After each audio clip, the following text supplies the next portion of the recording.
Olá pessoal, tudo bem?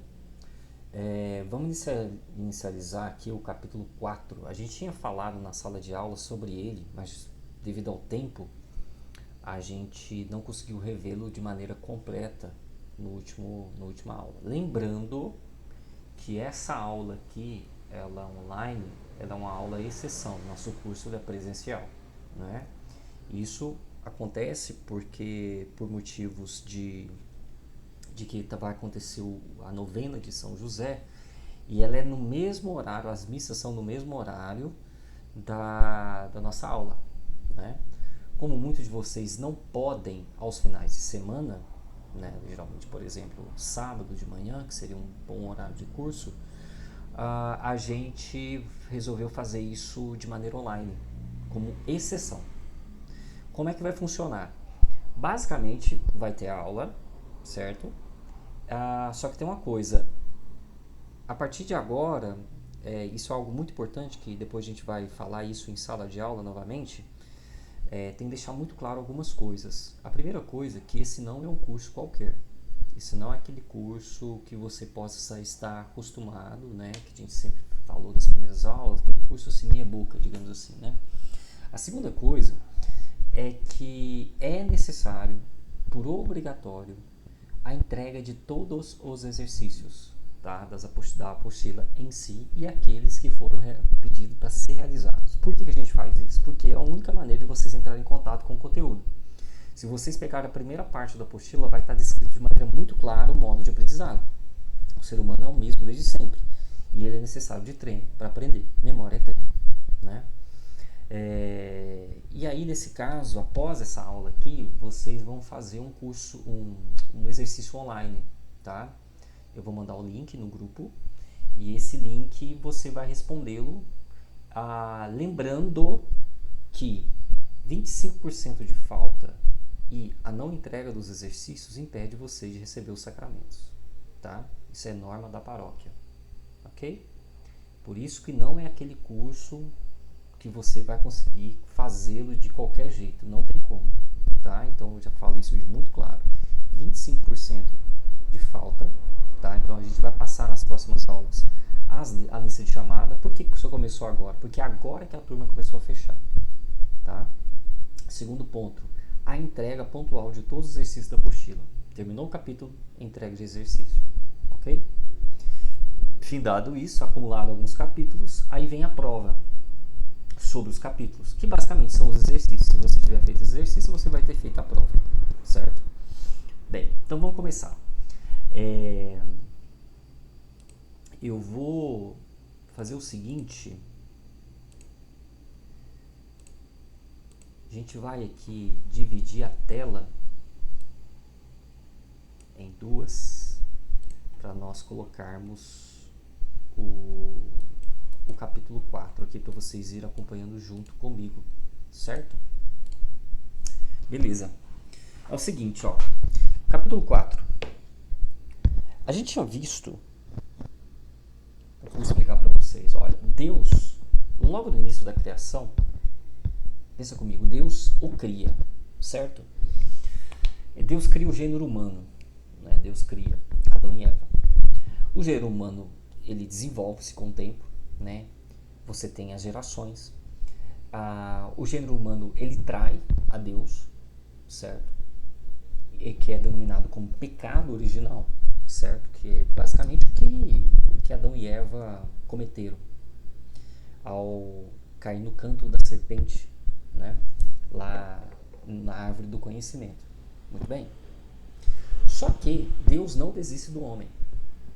E eles, ao longo da história, ele escolhe um povo. Esse povo é o povo de Israel, ok? Israel é a terra prometida, digamos assim. É um povo, ele precisava escolher um povo. Poderia ser um índio do Brasil? Sei lá, poderia sim. O problema é que nós não sabemos os desígnios de Deus. Mas ele escolhe um povo. Esse é o povo de Israel. E é através desse povo de Israel que se desenvolve o que a gente chama de história da salvação. Ela acontece no tempo e no espaço, porque a história acontece no tempo e no espaço. Então você vai ver que você tem os grandes patriarcas, você vai ter Abraão, Moisés, vai passar pelos grandes reis até chegar ao rei Davi.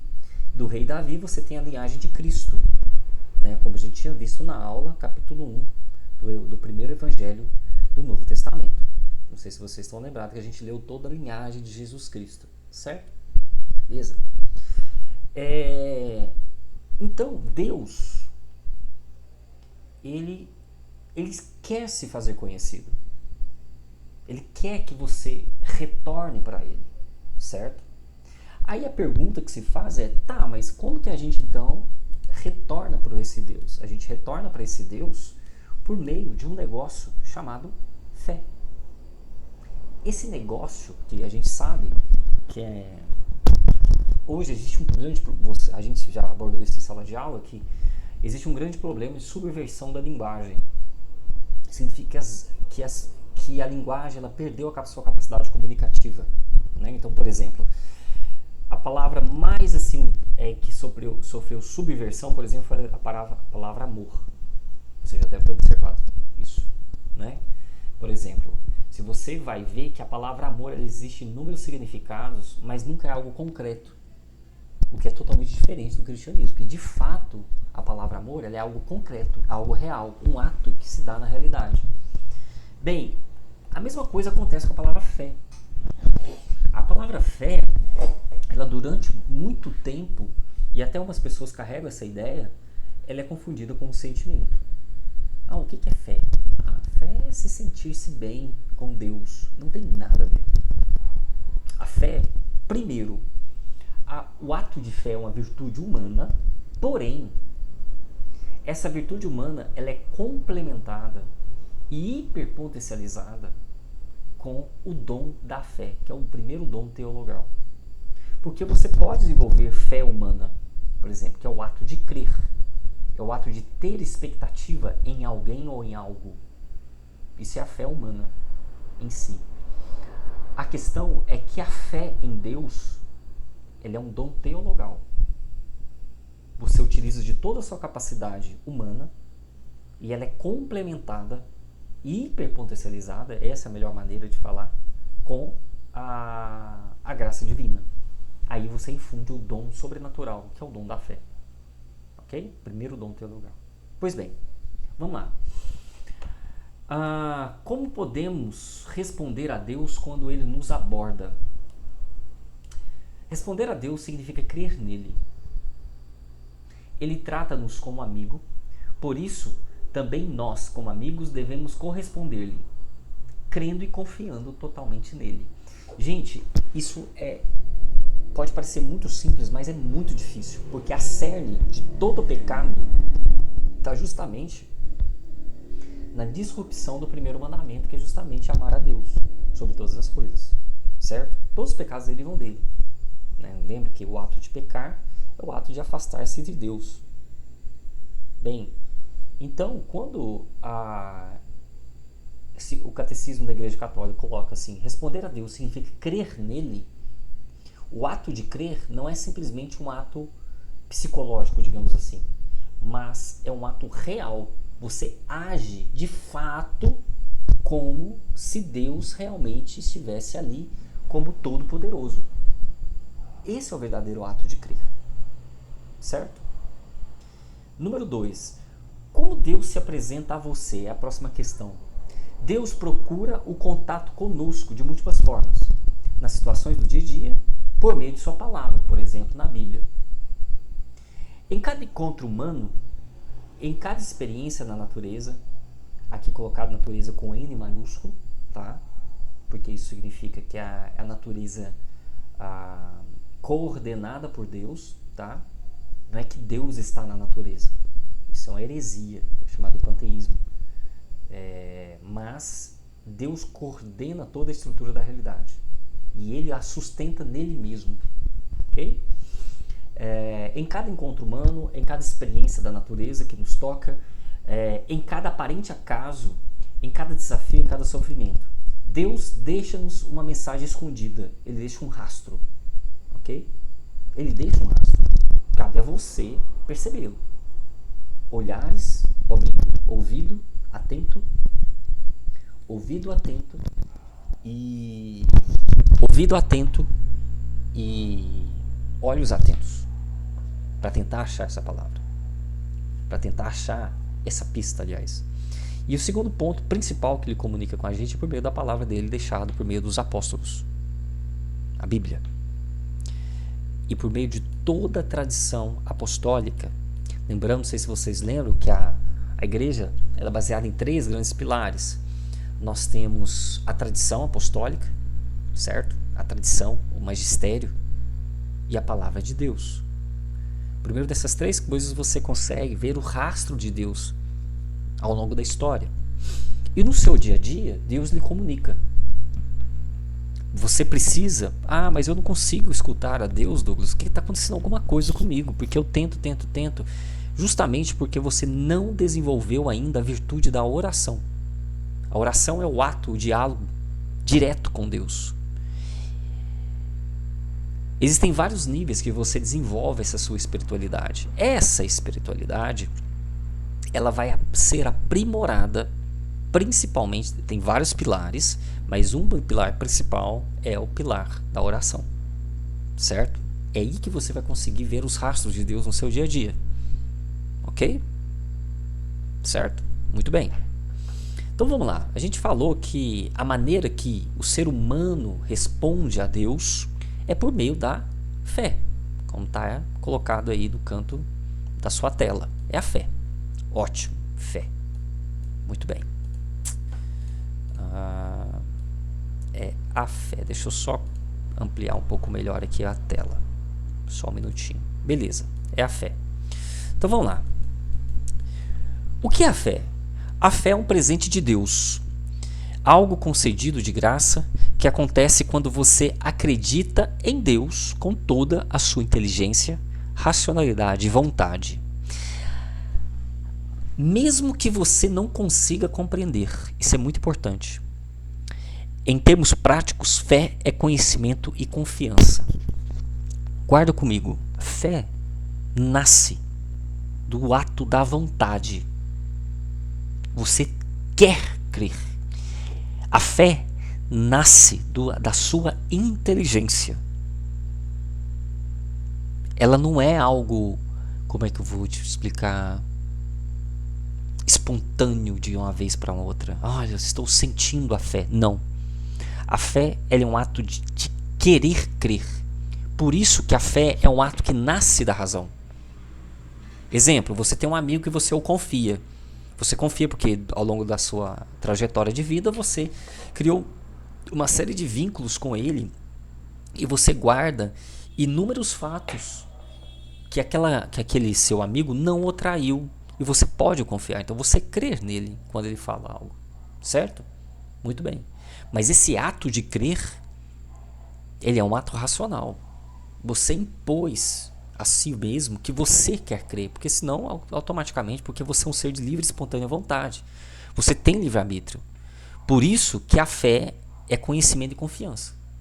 Ele nasce da vontade. Certo? É como se você dissesse, abre aspas, eu quero acreditar em Deus com toda a minha inteligência, com todas as minhas forças, com todo o meu coração, por livre iniciativa e de vontade, mesmo que eu não consiga compreendê-lo. Certo? Isso é a fé. Mesmo que eu não consiga compreendê-lo. Certo?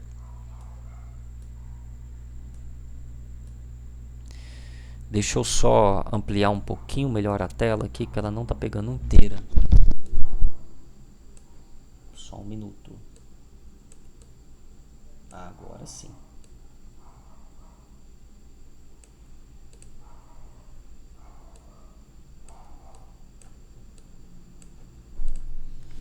Pronto. Muito melhor. Né?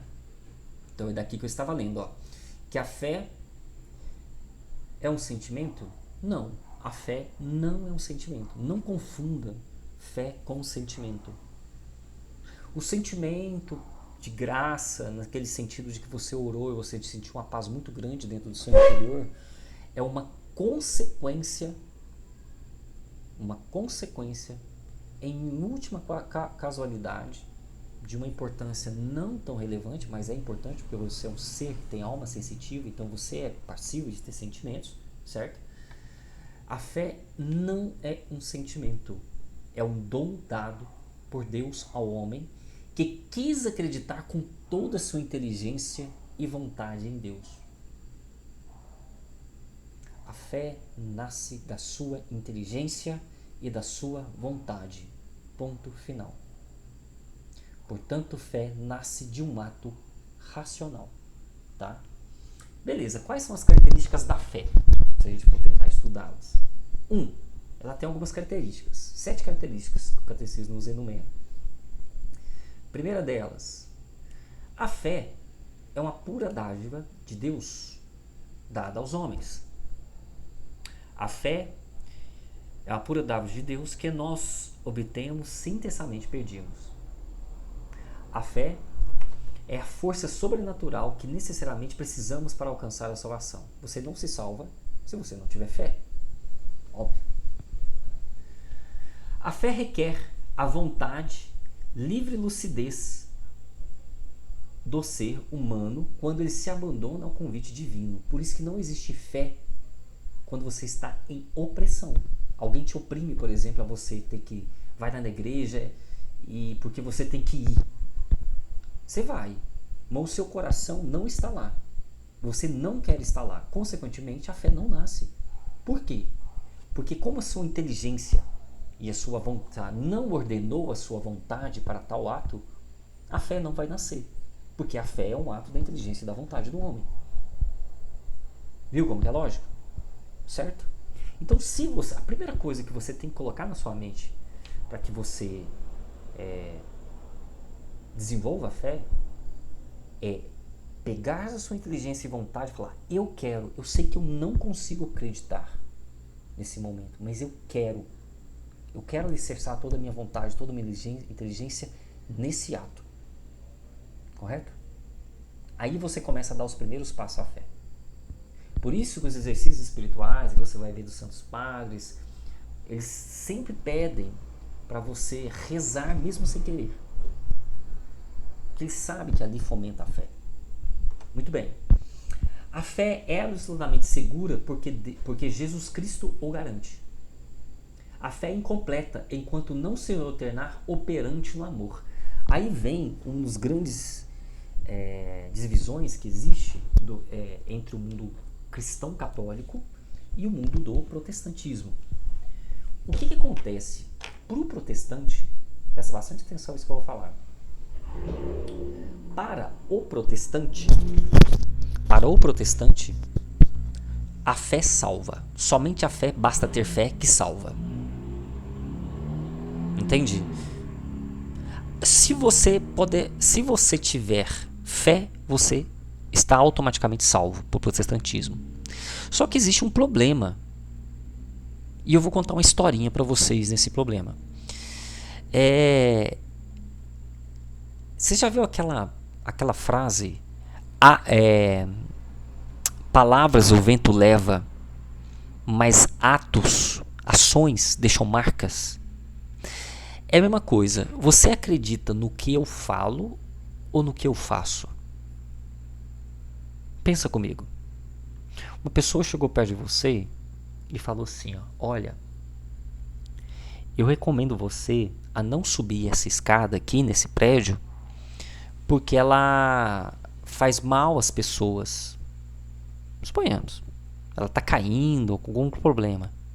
Beleza, ela falou isso para você. Aí você falou assim: não, então não vou seguir. Beleza. Só que aí passa uns 2 dias nesse prédio e você vê a pessoa subindo para baixo e para cima nessa mesma escada. Uai. Aí você pensa automaticamente: peraí, por que ele falou isso sendo que ele não está fazendo? Deu para entender? Isso é uma analogia muito pobre, mas ela é uma tentativa de entender o problema de você só ter fé para a salvação. Porque uma fé verdadeira, ela automaticamente se converte em obras. Não tem como. É impossível. Então, é por isso que uma fé sem obras é uma fé morta. Quando a gente fala de obras, por exemplo, eu tenho fé em Jesus Cristo, suponhamos, mas eu não pratico caridade.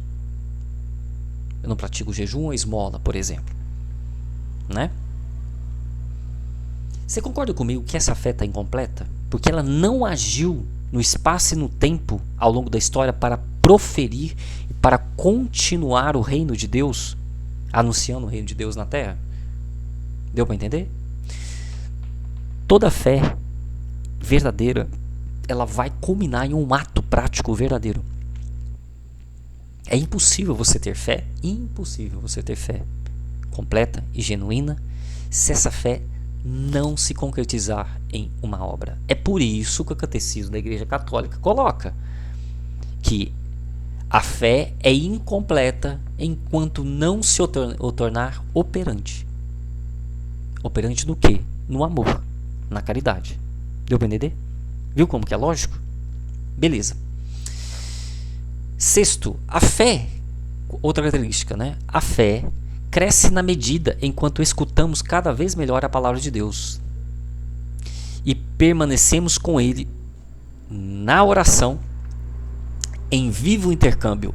A oração é um diálogo, é aquele telefonema que você liga para Deus, certo? É aquele telefonema liga para Deus.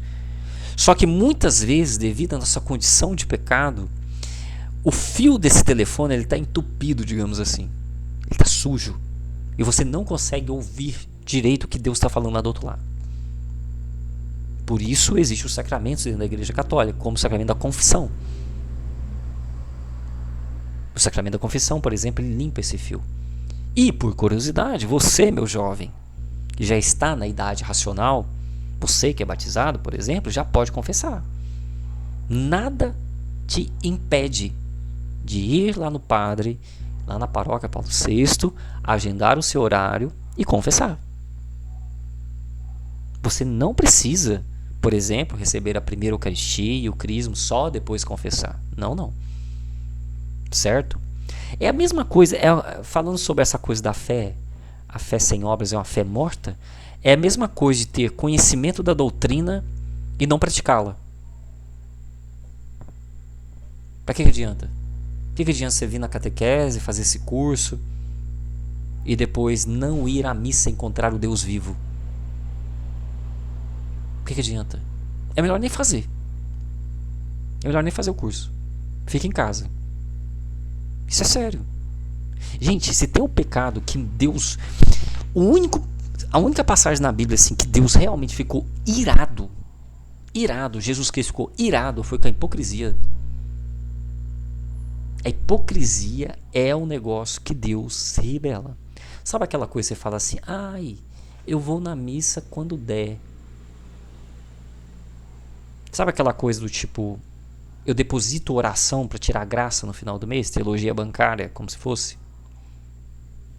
E só vou para Deus quando eu preciso e necessito. Saia dessa vida. Isso é sua condenação. Muito cuidado. Muito cuidado. Você precisa crescer na fé. Certo? Então vamos lá. A fé permite-nos já a experiência do alegre antegozo do céu. Existe uma coisa que a Igreja Católica fala muito claro, isso os santos falam, você tem como adiantar o céu, ainda na terra. Lembra que a gente tinha falado que o Kairos é o tempo de Deus e o Cronos é o tempo do homem que nós vemos? Por isso que a gente vê, eu estou sem o relógio aqui, mas você vê que sim, tem o cronômetro do relógio. De onde vem essa palavra Cronos? Que deriva a cronômetro, vem do grego e significa o tempo, esse tempo que se dá no espaço e no tempo que a gente vive, certo? Já o tempo de Deus, a eternidade, a gente pode dar o nome de Kairos. O que acontece? Quando você está em elevação de estado de graça, você consegue antecipar esse Kairos aqui. Como é que vocês acham que aqueles santos que a Igreja Católica celebra viveram o martírio, muitos deles com um sorriso nos lábios, humanamente? o cara ia com uma paz muito grande para a forca, para ser decapitado. E ele não desesperava. Você acha que aquilo é humano? Você acha mesmo, Mané, que você vai conseguir só pelas suas próprias forças isso? Você tá doido? Nunca. Mas nunca mesmo.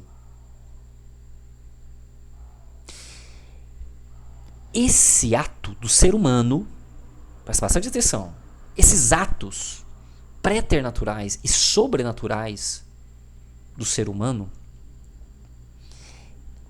é a prova clara da antecipação do céu. Porque você, nas suas próprias forças, não conseguiria. Mas como eles estão em grande estado de graça, em íntima comunhão com Deus, Deus antecipa o céu. Por isso que no céu não haverá dor. Não há dor. Então a carne, ela é subvertida ao poder do Espírito. Por isso que eles conseguem. Por isso que isso é uma prova na antecipação do céu. Por isso que o catecismo coloca: a fé permite-nos já a experiência do alegre antigozo do céu. Certo? Muito bem. Vamos lá. Aqui a gente tinha falado um pouco disso na aula, né? É o seguinte. Opa. Aqui cortou um pedacinho. Deixa eu... Agora ficou certinho aqui.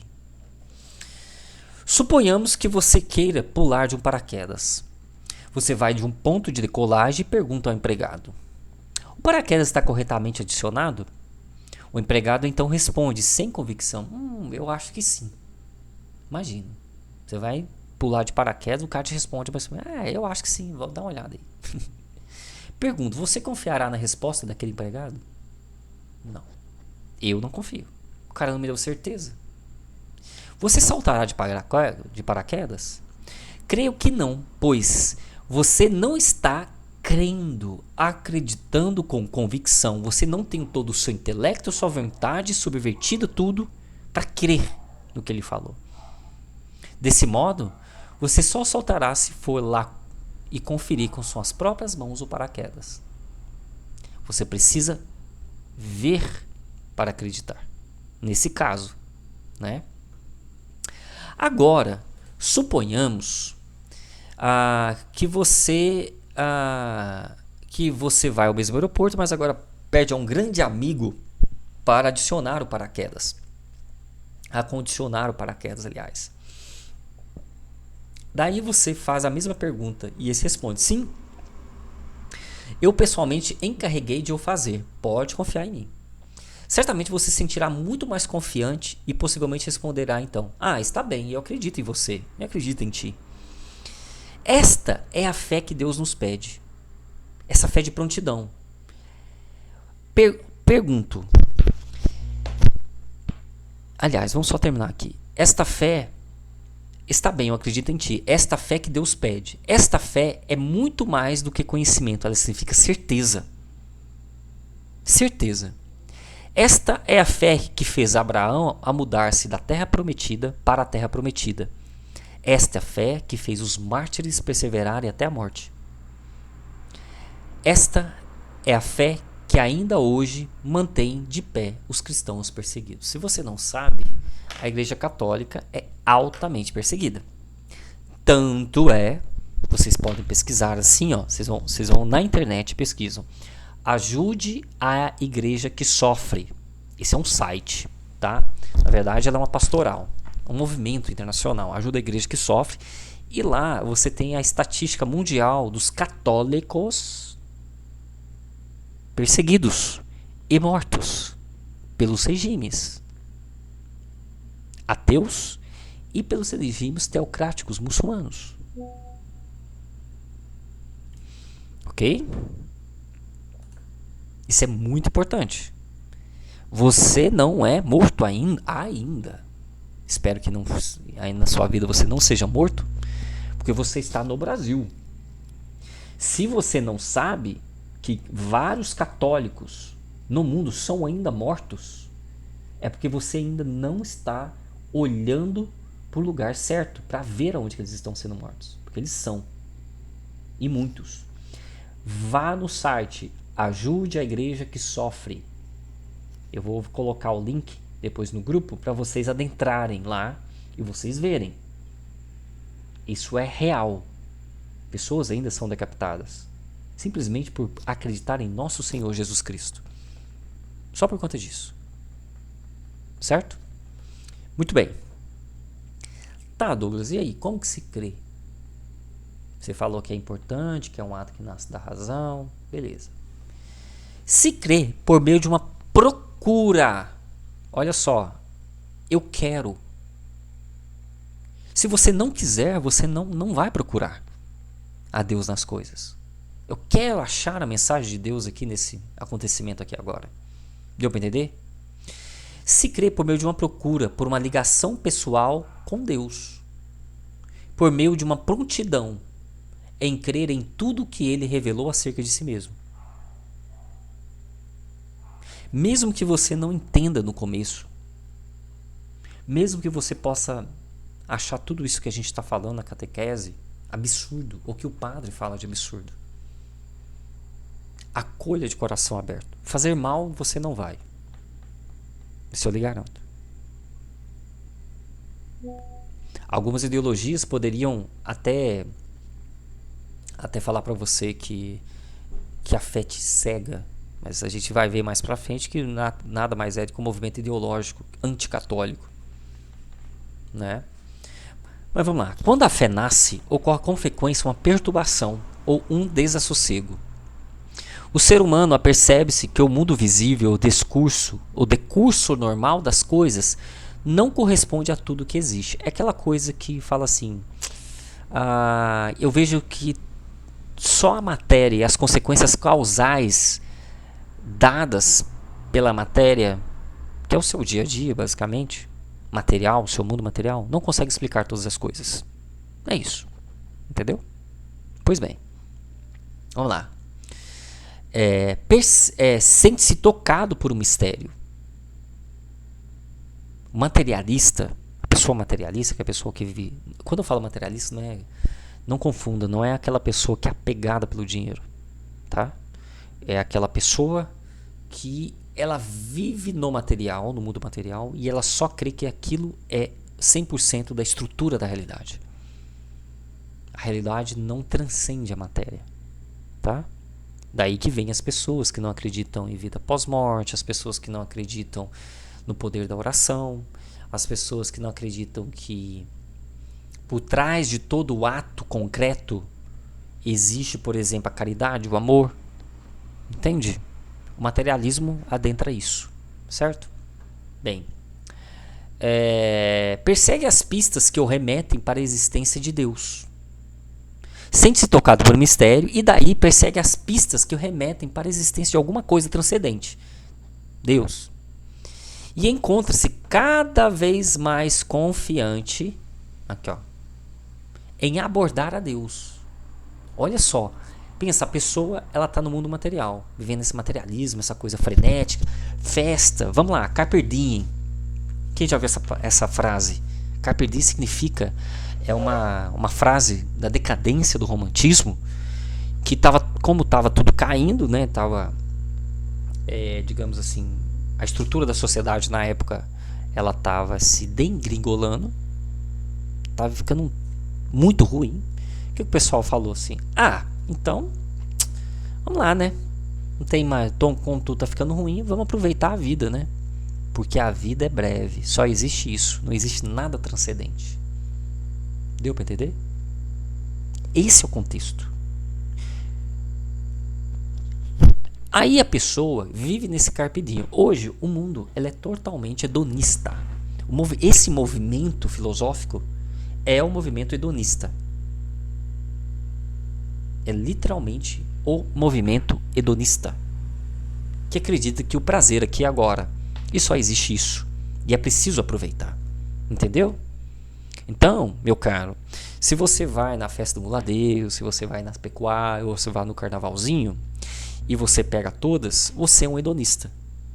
E você age como marionete, porque você não sabe a origem das suas ideias, e como e o porquê isso adentrou na sua mente, e o como e o porquê você age dessa maneira. Logo, você não é livre. Porque se você fosse livre, você teria capacidade de escolha. Só que a liberdade, ela é por definição, a liberdade definida, liberdade nada mais é que fazer o bem. Isso que é liberdade.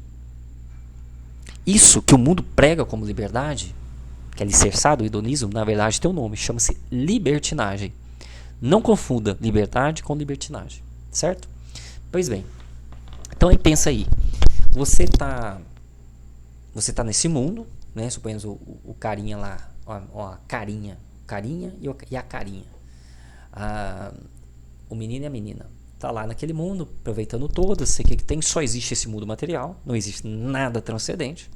Ótimo. Só que aí chega um momento que esse negócio fica estafado, sabe? Você começa a ver, aí depende, como já tem problemas do espírito, né? Hoje a psicologia do espírito sabe muito bem sobre isso, que você vai desenvolver alguma patologia, uma neurose, né? Neurose nada mais é do que uma narrativa a si mesmo contada de maneira errada, né? E você vive nessas neuroses, né? E todo materialista, todo mundo que vive nisso, vai acabar, de alguma forma, desenvolvendo algum problema. Seja no campo afetivo, no campo emocional, no campo espiritual nem se fala, mas em alguns casos mais drásticos ainda, por exemplo, em transtornos de ansiedade e assim por diante. Entendeu? Se quiser, mais para frente nós podemos abordar especificamente sobre isso, uma área da psicologia do espírito. Tá? Como que ela desemboca nos transtornos modernos. Muito bem. E aí o cara tá nisso, né? Ou ele desenvolve alguma coisinha, e isso acaba dando um baque nele. E aí de repente ele começa a ver que a matéria, o carpe diem, o hedonismo, o aqui e agora, não complementa tudo. Certo? Não complementa tudo. E aí? Ele começa a sentir-se incomodado. Muito, muito incomodado. E ele começa a procurar coisas para tentar essa resposta. Essa inquietude é o que o parágrafo aqui do catecismo fala. Esse desassossego que faz o ser humano mover-se para além da matéria e buscar as respostas. É por isso que ele coloca: sente-se tocado por um mistério. Persegue as pistas que o remetem para a existência de Deus. Eu não estou falando das pistas racionais, das provas da existência de Deus, às vezes. Não. Ele busca uma explicação a mais daquilo que ele vê com os olhos. Persegue as pistas que o remetem para a existência de Deus e encontra-se cada vez mais confiante em abordar a Deus. E por fim, liga-se a ele livremente. Disse no Evangelho segundo São João: a Deus nunca ninguém ouviu. O Filho unigênito que está no seio do Pai é o que deu a conhecer. Portanto, saber o que Deus nos quer comunicar. Portanto, temos que crer em Jesus Cristo, Filho de Deus, se queremos saber o que Deus quer nos comunicar. Assim, crer significa aderir a Jesus Cristo e entregar a nossa verdadeira vida em suas mãos. Certo? Que eu e você, nós somos cabações, nós precisamos de coisas materiais para conseguir atingir o processo de revelação. Deus não desistiu da gente e enviou nosso Senhor Jesus Cristo, seu Filho unigênico. E é a partir daí que o homem entra no seu ápice da revelação. Muito bem, vamos lá. Aí vem um negócio que é muito importante, que isso é algo decorrente da modernidade. Eu não vou adentrar o motivo histórico de por que aconteceu isso ao longo dos séculos, ao longo dos anos sobre esse processo.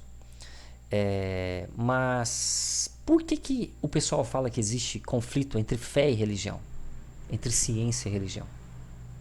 Por que você acha? Vou ser muito sincero? Posso ser muito sincero? Porque o pessoal não estuda. Não estuda. Porque a maior parte eu falo de experiência própria, do próprio pessoal que adentrou ao mundo da ciência, fazendo-se pesquisa, eles não sabem de filosofia. Eles não sabem de filosofia. Certo? Mais que isso, eles não sabem que não pode haver contradição entre duas verdades. Isso acontece muito devido ao relativismo, várias outras coisas ao longo dos séculos, de vários pensadores que apunhalaram, por exemplo, a metafísica, que nós não vamos adentrar nisso, apesar que nós estudaremos algumas bases de metafísica para a gente conseguir compreender, porque é impossível, gente, eu vou ser muito sincero, para você realmente compreender a fé católica, você precisa estudar muito. Daí deriva um dos grandes erros do protestantismo moderno em atacar a ciência, em atacar a fé católica, o catolicismo, porque eles criam aquela teoria do espantalho. Como eles não dominam, não estudam muito bem a fé católica, com raras exceções, de raríssimas pessoas, eles acabam criando um espantalho e batendo nesse espantalho, certo? Sabe o que é o problema? Como nós também não estudamos a fé católica, nós acabamos caindo na ladainha deles, acreditando que é isso mesmo a Igreja Católica. E não é. Você precisa estudar a sua fé. Bem, não existe conflito em ciência e religião. Tá? Isso é um erro. É um erro lógico muito grande. Porque basicamente é o seguinte: a teologia, a ciência da revelação, que é a mãe de todas as ciências, que é a teologia. Para quem não sabe, a teologia sempre foi considerada ao longo dos séculos a mãe de todas as ciências, estando acima da filosofia e a filosofia em cima das outras ciências. Pois bem, a revelação objetiva uma única coisa: a verdade. Só isso. Ela quer a verdade. A ciência objetiva outra coisa: a verdade também. Só que os métodos são diferentes. A fé, ela alcança a verdade por meio da revelação, a ciência por meio do método científico. Daí vem um problema. Só que as pessoas não sabem, porque elas não estudam o método científico, então elas não sabem que o método científico é limitado. Por exemplo,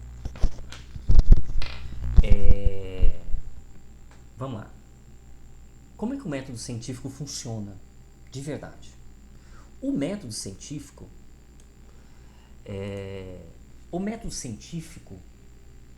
primeira coisa que você precisa ver, o primeiro passo para você conseguir aplicar um método científico é você observar o mundo, certo? Fenômenos naturais, coisas que acontecem no mundo. Tá. Daí a gente vê uma primeira limitação. Qual que é essa limitação? Eu preciso dos sentidos. Eu preciso dos sentidos para que eu consiga desenvolver o método científico. Por exemplo, como é que eu vou... Suponhamos, vamos fazer uma observação. Você já viu o casulo da cigarra, certo? Existe aquela superstição de que a cigarra canta até explodir. Não é assim? Ela canta até estourar? Pois bem. Olha só. Então, nós observamos as exúvias, o nome daquela casquinha da cigarra chama exúvia, tá? Basicamente feito totalmente de quitina, uma coisa da sua unha que tem aqui. O seu cabelo também é feito de quitina, é um tipo de proteína específica, né? Ela é hidrofóbica, ela repele a água, por isso que o inseto não molha e não perde água também. Bem, e aí, então nós observamos a exúvia e nós tecemos a nossa hipótese. O que é uma hipótese? É o levantamento de uma afirmação. Qual que é a minha hipótese? A gente chama de H1, hipótese. A primeira hipótese é: a cigarra canta até estourar. Qual que é a minha hipótese alternativa? Ela tem que ser contrária a essa primeira hipótese. Não. Ela não estoura até... ela não canta até o estourar. Ok? Beleza. O método sim. Então nós observamos a exúvia lá, certo? Nós tecemos a nossa primeira hipótese. A primeira hipótese é: a cigarra canta até estourar. Nossa hipótese alternativa ela tem que ser contrária à primeira hipótese. Não. A cigarra não canta até estourar. Viu? Que uma hipótese tem que eliminar a outra. Esse é o segundo passo do método científico. Certo? É o levantamento das hipóteses. Muito bem. Terceiro passo. Aí vem a experimentação. Aí entra a fase dos experimentos. Certo? No nosso caso, a experimentação ela se dará por meio da observação contínua e repetitiva ao longo de 6 meses. A gente vai entrar lá no mato, lá no meio do matagal, na roça, lá na floresta, e a gente vai analisar se de fato vai haver uma cigarra estourando até cantar. Minto, cantando tanto até estourar. Aí a gente fica sentado lá um tempão e a gente começa a observar que as cigarras cantam. Muito bem. Só que elas estão cantando, mas elas estão sobrevoando. Só que aí você observa que existe uma pequena cigarrinha que saiu lá da terra, da raiz da planta. Ela começou a subir, a subir, a subir, e ela ficou no pau. E você observou que ela ficou parada. Até chegar um momento em que aquela casca do lado de fora, aquela exúvia, rompeu e dali nasceu uma cigarra adulta. E essa cigarra adulta, depois de um tempo, ela começou a cantar. Deu para ver? E isso você viu uma vez, você viu 2 vezes, você viu 3 vezes, 4 vezes. Você chamou o seu vizinho para ver, ele viu também. Você chamou a sua mãe para ver, ela viu também. O seu filho para ver, todo mundo viu. Entendeu? Todo mundo viu esse fenômeno. Que a cigarra, a ninfa da cigarra, saiu lá da raiz, subiu, ficou lá no pau, até que chegou um momento em que ela abriu. E aí saiu o inseto adulto, depois ele cantou. Essa sua experimentação derrubou a sua hipótese de que a cigarra canta, canta, canta até estourar. O método científico, ele não afirma, ele sempre nega a hipótese. Isso é uma coisa muito... A gente não vai entrar muito, mas o que você tem que entender é isso. Então, significa que eu provei que a cigarra não canta, que a cigarra canta, canta, canta até estourar? Não. Eu derrubei essa hipótese. Então eu fico com a hipótese alternativa. Qual que é a hipótese alternativa? Não, vírgula. A cigarra não canta até estourar. Bem-vindo, isso é o método científico. Entendeu? Isso é o método científico. Só que ele tem algumas exigências. Materialidade, precisa ser material. Precisa acontecer em um determinado espaço, tempo, para que você consiga replicá-lo. Qualquer pessoa consegue lá tirar fotos da cigarra, da ninfa, pegar a cigarra, fazer o cruzamento dela em laboratório lá na gaiolinha. Aí tem os ovinhos, aí os ovinhos vão para debaixo da terra, depois tem os fitófagos, né, que é a ninfa da cigarra, ela se alimenta de... A ninfa é o bebezinho da cigarra, né?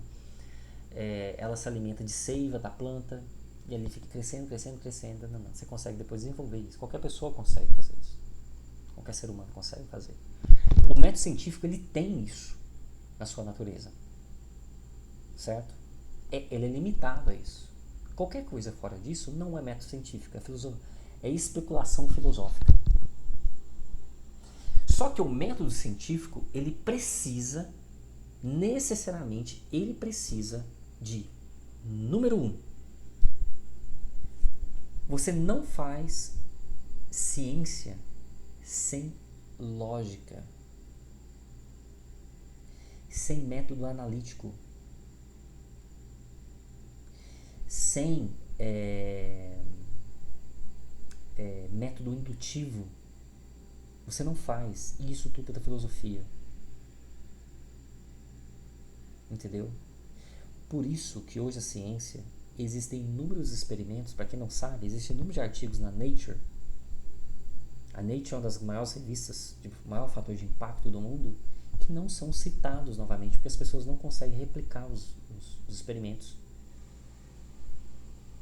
Ou porque é falsificado, ou porque carece muito grande de argumentações filosóficas de maneira correta.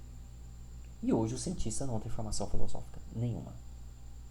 Por isso existem inúmeros erros sobre isso. E é decorrente a isso. Decorrente de várias coisas, de uma corrente filosófica, que é o positivismo, depois culmina no materialismo, né? E vê que assim, coloca a ciência no lugar da teologia, coloca a ciência como a respondedora de todos os conflitos da essência humana. Nananana. Ela não tem capacidade de resolver isso, entendeu? Ela é limitada à matéria e à experimentação científica. Isso é ciência, gente. Tá, e a religião e a fé?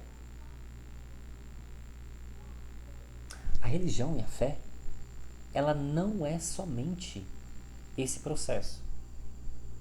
Ela utiliza de todos os recursos advindo da experiência do homem e advém de todos os recursos advindo da sobrenaturalidade de Deus para atingir ao máximo da inteligência humana, ao máximo da revelação humana, ao máximo da capacidade de estar na estrutura da realidade. Bem-vindo. Isso é religião. Isso é fé. Tá?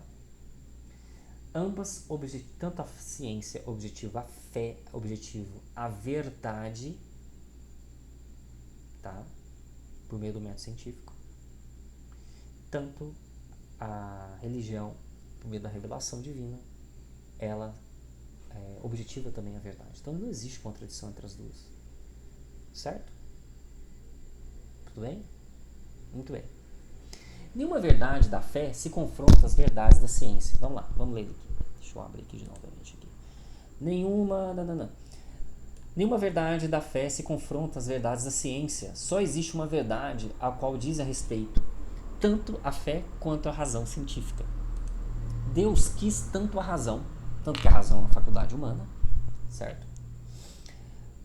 Com o que podemos descobrir as estruturas racionais do mundo, como a fé. Ele quis as duas coisas, a razão quanto a fé. Por isso, a fé cristã exige e apoia a ciência natural. Peraí, a fé cristã exige, então quer dizer que ela exige que o ser humano faça ciência? Sim. Ora, claro que ela exige. Você lembra que a gente falou, numa das primeiras aulas que a gente falou sobre o conceito de ato puro de Aristóteles? Aquele raciocínio da casualidade, chegou até uma das provas da existência de Deus. Lembra? Pois bem, o que aquilo ali tem a ver, por exemplo, com a evolução do homem? Nada. Viu quando não se contradiz? Deu para perceber? Pois é. A fé lembra a ciência natural que esta não deve se deslocar, não se deve colocar no lugar de Deus. Quando o homem pega o método científico, tá, e coloca no acima de Deus como explicador de tudo, nós estamos diante de uma ideologia chamada cientificismo. Isso é uma das maiores coisas que você, no seu ensino médio, que você na sua faculdade vive. Hoje, grande parte do nosso sistema de ensino, ele é cientificista. É uma ideologia. Porque como precisa eliminar Deus da jogada, eu preciso... e não existe espaço vazio, não existe lacuna dentro da mente e do coração do homem, dentro do espírito do homem, precisa colocar alguma coisa no lugar. O que eles colocaram? A ciência. O nome disso é cientificismo. Muito bem. A fé lembra a ciência natural que esta não deve se colocar no lugar de Deus, mas servir à criação. A ciência natural tem de respeitar a dignidade humana, em vez de atentar contra ela. Daí vem dois grandes exemplos que a gente observa, porque as pessoas não estudam muito bem sobre isso, né? Mas existem alguns exemplos humanos sobre isso. Nós temos, por exemplo, não sei se vocês sabem, a Igreja Católica ela é repleta de pessoas de prêmios Nobel da ciência. Não somente isso, ao longo da história, os pais de várias e várias ciências foram católicos. Por exemplo, vamos lá. Nós temos a teoria da... Deixa eu ver. O pai da genética, o criador, digamos assim, dos primeiros trabalhos por meio do método científico foi Mendel. Gregório Mendel. Mendel era um monge católico. Tanto é que vocês estudam no ensino médio sobre o cruzamento das ervilhas. Lembra disso? Pois é, ele era católico. Ele era um cristão convicto católico. Mas ciência? Mas os experimentos de Mendel não confrontaram a Deus? Não. O que vocês têm que pensar, gente, Deus está acima da estrutura da realidade. Ele mantém toda a realidade. E ela está aí para ser descoberta. Seja por meio do método científico ou seja por meio da revelação. Pronto, acabou. Não existe contradição. Certo? Se existir contradição, um dos lados está errado. E há altíssima possibilidade que é o lado do método científico. Isso é muito sério. Tá? Muito sério mesmo. Muito bem. Aí, no exemplo, a gente tem Max Planck. Para quem não sabe, Max Planck foi simplesmente o cara criador da física quântica. Tá? Ele escreve: entre Deus e a ciência natural, não encontramos qualquer contradição. Eles não se excluem, como hoje alguns creem e temem. Eles complementam-se e implicam mutuamente. Eu sou um ralé, gente. Eu não sou ninguém perto do Max Planck, tá? Tanto é que na Alemanha tem o Instituto Max Planck até hoje, criado em homenagem a ele. Max Planck, uma curiosidade, ele era muito bom em metafísica, um exímio metafísico. Por isso que ele sabe, foi lendo Aristóteles, né? Que é um pai da filosofia, né? Não sei se vocês sabem, a Igreja Católica, São Tomás de Aquino, por exemplo, ele é aristotélico, né? Então toda a doutrina católica ela bebe da filosofia grega, tá? E foi essa mesma filosofia grega que fez Max Planck criar a teoria da física quântica. Muito bem. Um outro padre, por exemplo, a gente sabe, hoje a comunidade científica trabalha em cima da hipótese, não confunda, ainda é uma hipótese, do Big Bang, que a origem do universo se deu por meio de uma partícula ultra densa de matéria que sofreu uma explosão. E o universo está em constante expansão por conta disso, certo?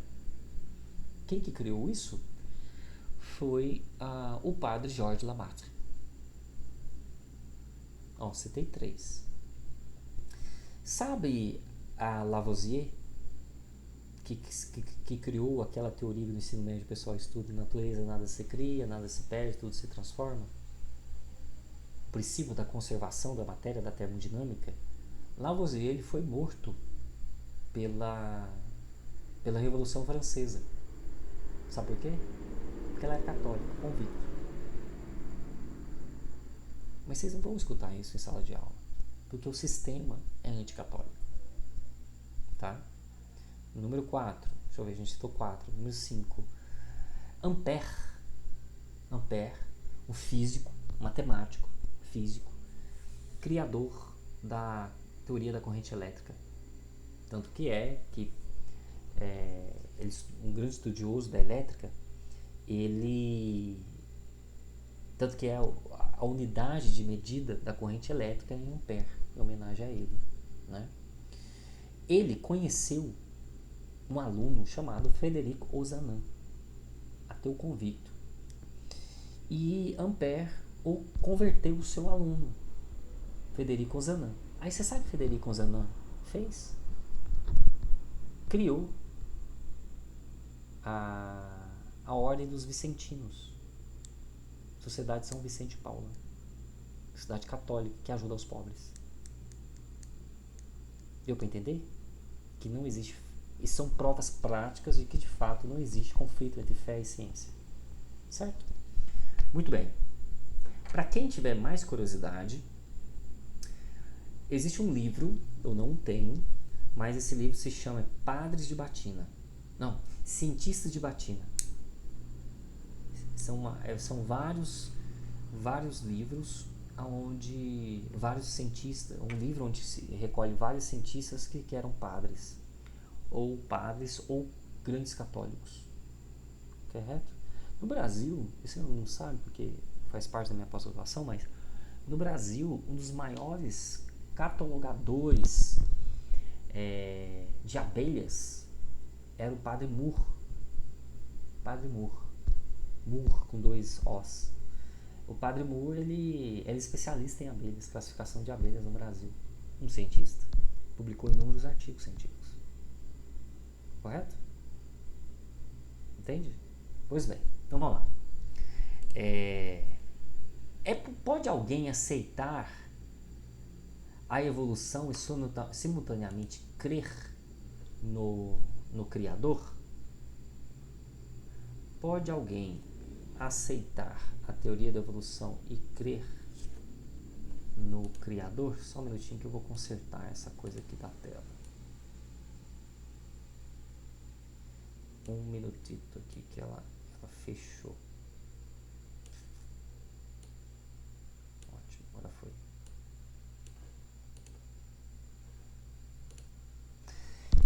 Bem, a resposta é sim. A fé está aberta aos conhecimentos e às hipóteses das ciências naturais. A teologia não tem competência científico-natural, nem a ciência natural tem competência teológica. A ciência atual não pode excluir dogmaticamente que na criação haja processos orientados para um fim. Esse processo orientado para um fim, nós damos o nome de design inteligente. Tá? A ciência tem esse nome, se dá o nome de design inteligente. Haja processos orientados para o fim. Por seu turno, a fé não pode definir como eles se concretizam no curso e no desenvolvimento da natureza.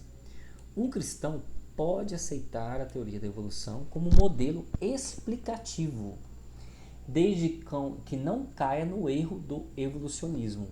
O evolucionismo em si é uma ideologia que destrona Deus. É um dos grandes motores do ateísmo moderno, tá? Dos grandes motores do ateísmo moderno. A evolução pressupõe, vamos lá, a teoria da evolução como modelo, desde que não caia no erro do evolucionismo, que vê no ser humano um produto casual dos processos biológicos. Você é um produto casual dos processos biológicos. O ser humano é um processo biológico casual. É assim que é definido o evolucionismo. Isso é um erro filosófico muito, muito, muito gritante. Porque ele sonega o princípio da casualidade. Porque toda causa ela tem um fim que aquele ente anterior o leva. Isso acontece constantemente, você vê isso constantemente na estrutura da realidade, você age assim porque você foi criado dessa maneira. Você procura causas nas coisas e você procura um fim último. Como a evolução não pode, para se manter de pé, ela não pode considerar um fim último das coisas, das consequências naturais das coisas, ela tem que julgar todo esse processo ao que eles chamam de acaso. Porque se não for assim, eles chegam a Deus. Entende? Por isso que a teoria, o evolucionismo, que coloca o acaso acima dos desígnios da providência divina, ela é uma heresia. Uma heresia moderna. Mas ela ainda é uma heresia. Nada é dito sobre onde. Aliás, a evolução pressupõe que exista algo que se desenvolva. Nada é dito sobre onde deste algo. De igual modo, a biologia não pode responder às perguntas acerca do ser, da essência, da dignidade, da missão, do sentido e do porquê do mundo e do ser humano. Ela não consegue, nem a ciência consegue isso. Entendeu? Tal como o evolucionismo no extremo, também temos o criacionismo no outro. É uma ultrapassagem dos limites. Os criacionistas tomam ingenuamente a letra os dados bíblicos. Sabe aqueles protestantes que você já viu? Que eles acreditam veemente que a Terra, ela, de fato, ela foi criada em 6 dias. Eles pegam a letra ipsis-literis, interpretam de maneira ipsis-literis, sem saber filosofia, numerologia, assim por diante. Pois bem, isso é um erro. Nós damos o nome disso de criacionismos. Tá? Não é um bom termo, mas são aquelas pessoas que levam a Bíblia ao pé da letra, no sentido prático demais. Tá?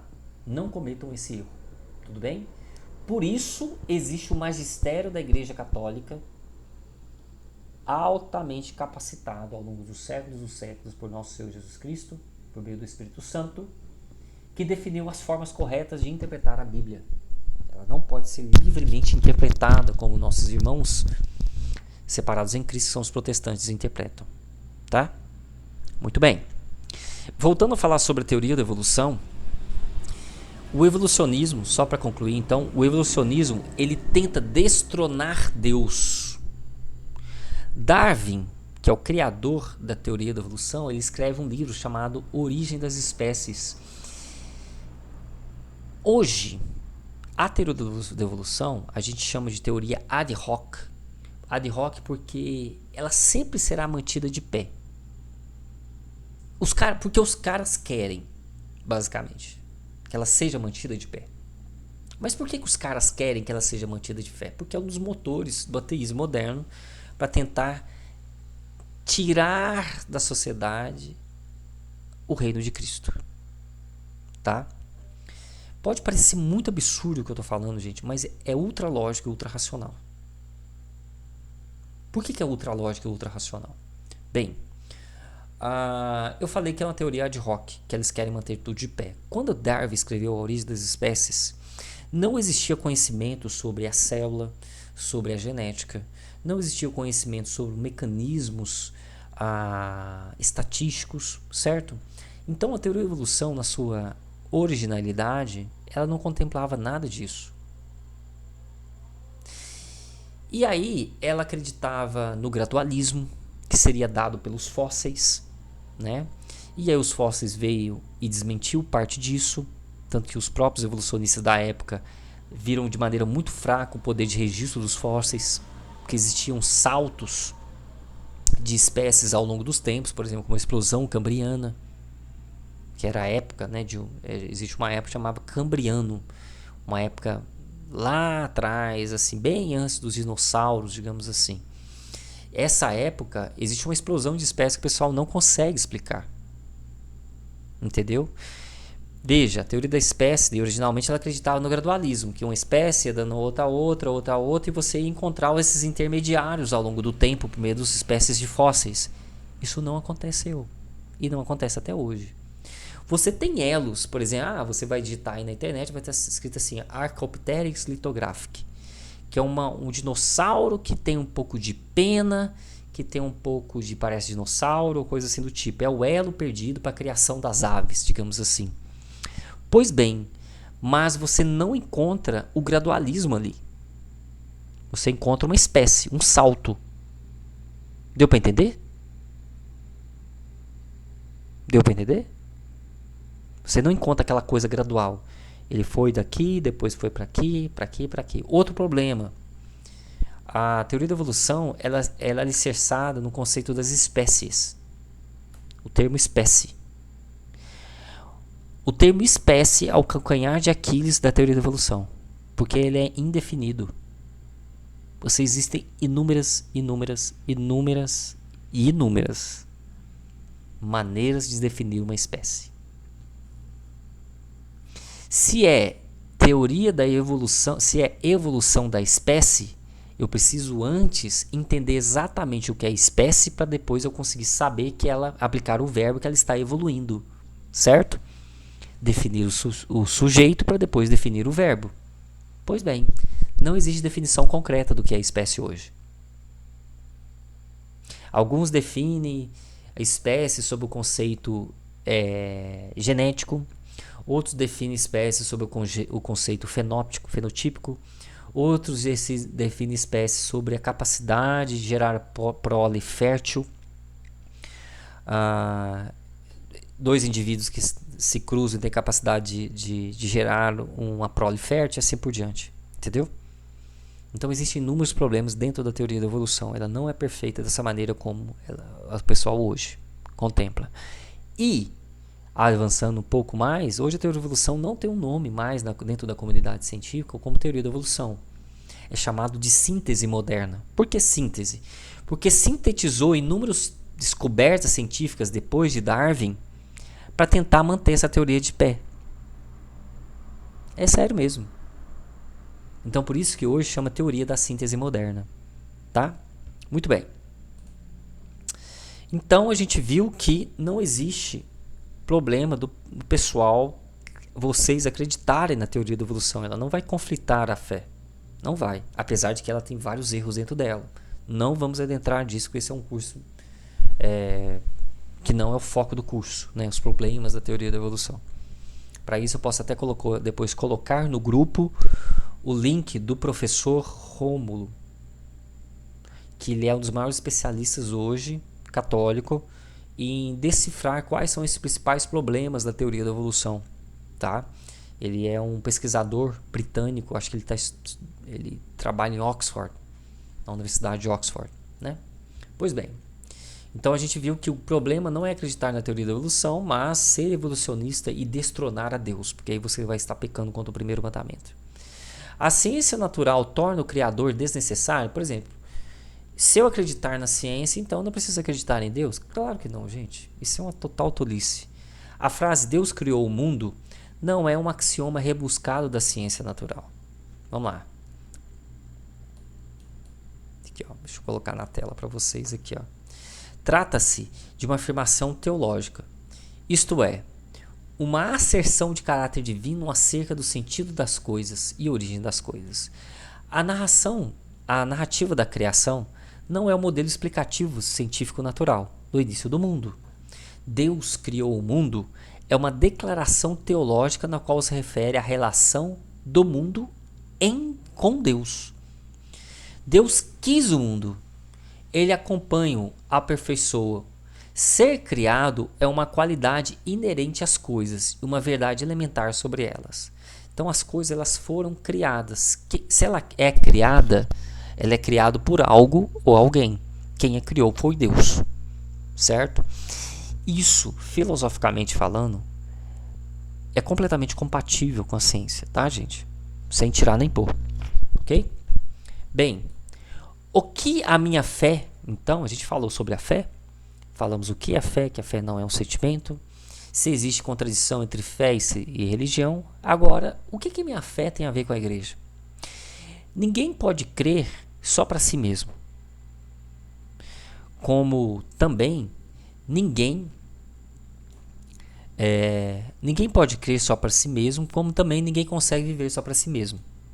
Recebemos a fé da igreja e vivemos-la em comunhão com todas as pessoas com quem compartilhamos a fé.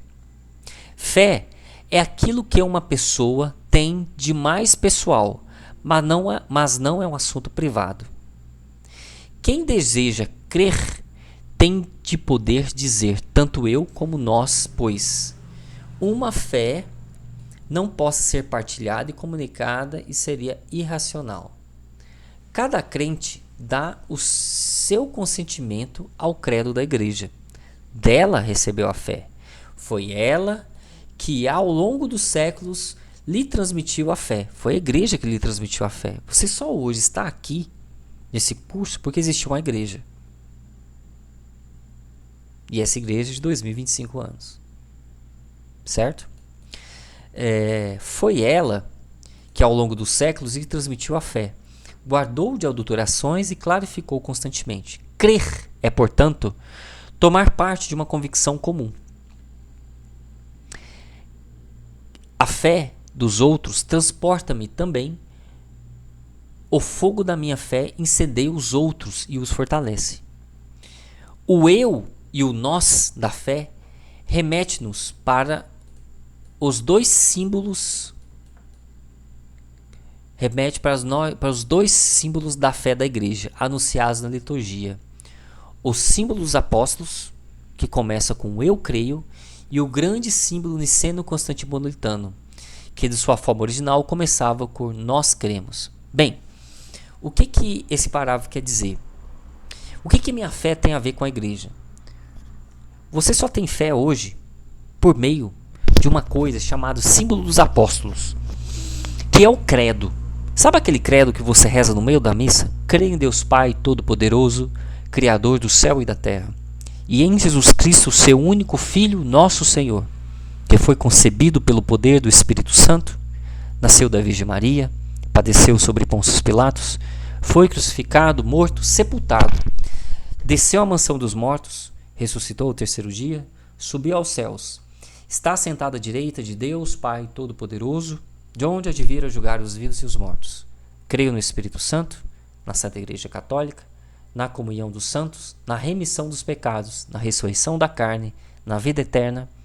Amém. Isso é o credo. Isso é o símbolo chamado símbolo dos apóstolos. Certo? E ele foi esmiuçado, contornado, adicionado mais frases pela igreja, logo nos primeiros séculos, para combater todas as heresias da igreja primitiva da época. Deu-se origem ao símbolo dos apóstolos niceno-constantinopolitano. Tá? Cujo a gente vai estudar mais para frente o credo. Lembrando que a partir desse capítulo, né, se a gente for para o próximo capítulo aqui, ó, nós estaremos diante do credo apostólico, que é justamente o que deve se crer. É o resumo da sua fé. Por isso que em toda missa, meu caro, você reza o credo. Ele não está lá à toa, entendeu? Ele está lá justamente porque você precisa saber qual que é a fé transmitida pela igreja ao longo dos séculos, tá? Sabe aquele credo? Deixa eu pesquisar aqui para vocês. Sabe aquele credo maior? Vocês falam que é o credo maior. É o credo constantinopolitano, tá?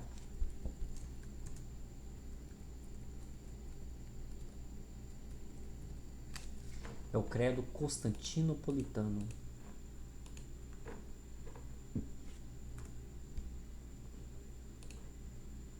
Ele basicamente diz assim, ó. Vamos lá. Creio um só Deus, Pai Todo-Poderoso, Criador do céu e da terra, de todas as coisas visíveis e invisíveis. Creio em um só Senhor, Jesus Cristo, Filho unigênito, nascido do Pai antes de todos os séculos, Deus de Deus, luz da luz, Deus verdadeiro de Deus verdadeiro, gerado, não criado, consubstancial ao Pai, porque ele todas as coisas foram feitas, e por nós homens, para a nossa salvação, desceu dos céus. E se encarnou pelo Espírito Santo no seio da Virgem Maria e se fez homem. Também por nós foi crucificado sob Pôncio Pilatos, padeceu e foi sepultado. Ressuscitou o terceiro dia, conforme as Escrituras, e subiu aos céus, onde está sentado à direita de Deus Pai. E de novo há de vir em sua glória para julgar os vivos e os mortos, e seu reino não terá fim. Creio no Espírito Santo, Senhor que dá a vida e procede do Pai e do Filho, e com o Pai o Filho é adorado e glorificado. Ele que falou pelos profetas, o Espírito Santo que falou pelos profetas. Creio na Igreja una, santa, católica e apostólica.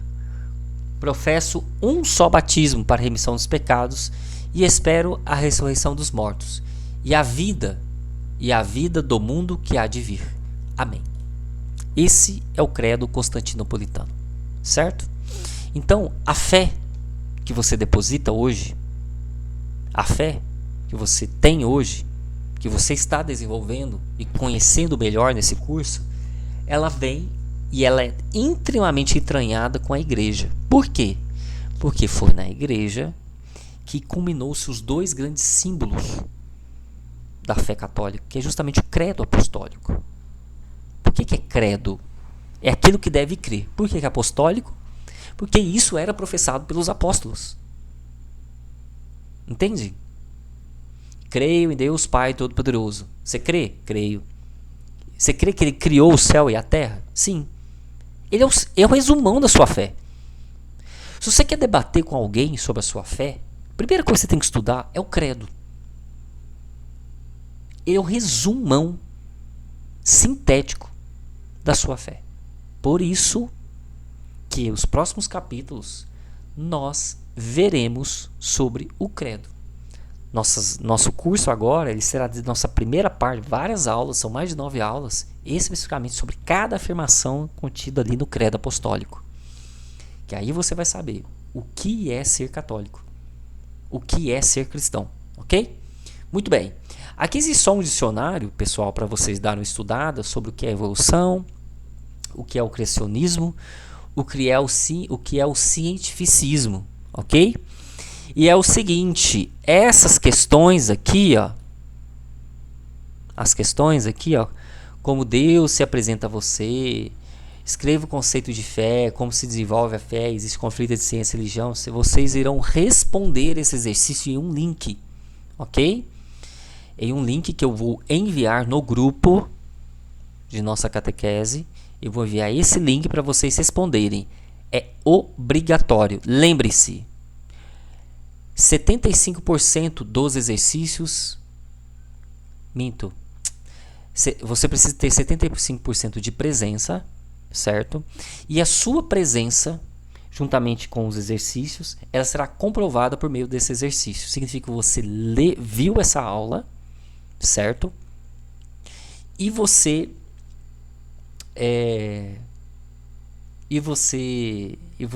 você viu essa aula e você fez esse exercício. Aí você vai ganhar a sua presença. Tudo bem? E lembrando, pessoal, não esqueçam de responder tudo. Tudo bem? Vocês vão estudar sobre essa imagem que está aparecendo na sua tela, né? Sobre o movimento ideológico que isso aqui representa. Tá vendo que está colocando uma espécie de ciência no altar? Qual que é o nome desse movimento ideológico? Nós falamos aqui nessa aula. Ok? Cientificismo. Se você estiver vendo essa aula até o final, você ganhou de graça essa resposta. Isso daqui, esse movimento ideológico que essa imagem representa, é o cientificismo. Ok? O que esse movimento ideológico prega era justamente que a verdade só pode ser alcançada por meio da ciência. A verdade só pode ser alcançada por meio da ciência. E a ciência é o único método que é possível alcançar a verdade. Como esse movimento ideológico vê a fé, esse movimento ideológico ele vê a fé como inútil. A fé o cega. É esse movimento ideológico que colocou na cabeça das pessoas que existe conflito entre ciência e fé. Tá? Como ele influencia o modo de pensar nas pessoas? Exatamente por isso. Ele prega que a fé é inútil para o ser humano atingir a verdade. Que existe conflito entre fé e religião, entre fé e ciência. Que a ciência é o único método capaz de explicar a realidade. O método científico é o único método capaz de explicar a realidade. Ok? Esse é o método, o cientificismo deriva de várias outras coisas, como por exemplo do positivismo, né? Que somente a ciência, nada mais é ciência. Certo, pessoal? Muito bem. Pessoal, muitíssimo obrigado pela aula de hoje. Eu vou estar no grupo essa semana respondendo as dúvidas sobre essa aula, certo? Eu espero profundamente que vocês assistam essa aula, tá? E que façam o exercício. Ele será a prova de que vocês viram essa aula e que vocês não ganharão falta. Tudo bem, pessoal? É isso. Fiquem com Deus e, por favor, estudem. Estudem muito, certo? Não somente a doutrina católica, estudem filosofia, estudem ciência, debrucem sobre a verdade. Debrucem. Vocês vão ver que não existe contradição entre fé e ciência, tá? E que as maiores mentes da humanidade que se passou na face da Terra, eles atingiram a máxima potencialidade porque eles eram subvenientes a Deus. Tudo bem? E são os maiores cientistas do mundo. Muito bem. Um abraço. Com Deus. Até mais.